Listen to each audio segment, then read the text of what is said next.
Rehearsals at Golden Rhythm became a second school for Kojo. Mr. Boateng was strict but fair, insisting on precision, counts, fills, dynamics. The band moved like a machine under his baton, but the machine needed heart. Kojo practiced late into twilight, palms tender from steady strikes, mapping the competition pieces in his mind until the rhythms felt like home. He began experimenting with accents and syncopations that brought a new color to the arrangements, small nudges that made the others look up and listen. The more Kojo played, the more he and Ama found moments of quiet collaboration. She would hum a phrase between takes and he'd try a subtle counter-rhythm. Sometimes they'd lock eyes and grin, their unspoken conversation echoing in the space between notes. Kweku watched those exchanges with a tightening expression. What worried Kojo was Kweku's size or skill, but the way rivalry bent towards something sharp and personal. Kojo kept his head down, letting his playing speak, and tried to remember Ama's words. Music is a conversation, not a fight. One evening after a bruising run-through, Mr. Boateng stayed behind with Kojo. "You have feel Mensah," he said, tapping the drum pad. "But feeling must meet discipline." He led Kojo through rudimentary rudiments and then into a lesson about listening, not just counting, but hearing the space others left. Kojo realized his fills sometimes crowded the band. His fills could become bridges instead. The lesson reshaped his playing. Restraint became a new kind of strength. That night, Kojo walked Ama back to the girls' dormitory under a sky pricked with stars. They talked about small things, childhood songs, the way the rain smelled in Bantama, and something tender unspooled between them, a shared reverence for music as refuge. Ama admitted she was scared the band would fracture under pressure. Kojo promised, quietly, to hold steady. He felt for the first time that his purpose might be larger than winning ribbons, to be the pulse that steadied others when they faltered. Rumors spread faster than warm tea.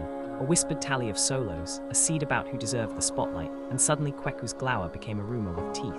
Kweku confronted Kojo in the practice yard, voice low and edged. "You're new, don't take what's mine." The band's camaraderie felt thin for the first time as friends took small steps to either side. Kojo, hurt but not angry, tried speaking in music instead of words. His quiet response only widened the distance. Ama refused to let tension topple their work. She invited Kweku to improvise with Kojo in front of the group, forcing a conversation through rhythm. The two drummers traded phrases, sharp, testing, then softer until an uneasy piece settled. The exercise didn't erase rivalry, but it reframed it. Kojo recognized that competition could sharpen craft, not break bonds, if handled with respect. Yet late that night, as he replayed the day's beats, he felt the weight of responsibility press on him. Being talented mattered, but how he used that talent would define him. The regional auditions were announced for the coming week, and Golden Rhythm's lineup felt more fragile and charged than ever. When the day arrived, the school hall hummed, visiting judges, school banners, anxious faces. Kojo's hands trembled in the wings, but as Ama stepped up and gave him a look that held steady and fire, the tremor vanished.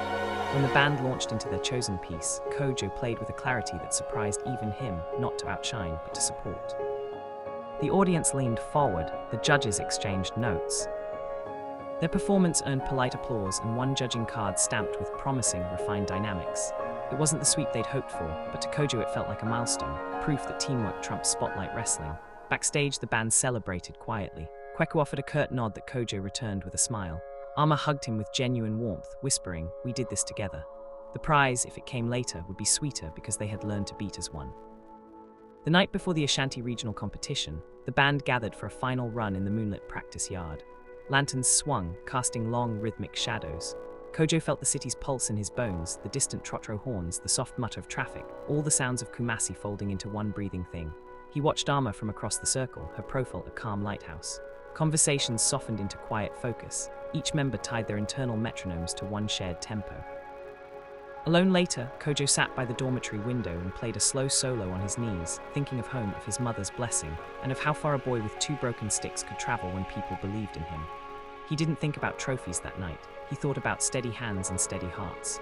Tomorrow they would stand under brighter lights, but tonight was theirs, a communion of sound, a last breath before the race. Kojo tucked his sticks into his bag and slept with a quiet confidence, not from certainty of victory, but from trust in the rhythm they had become.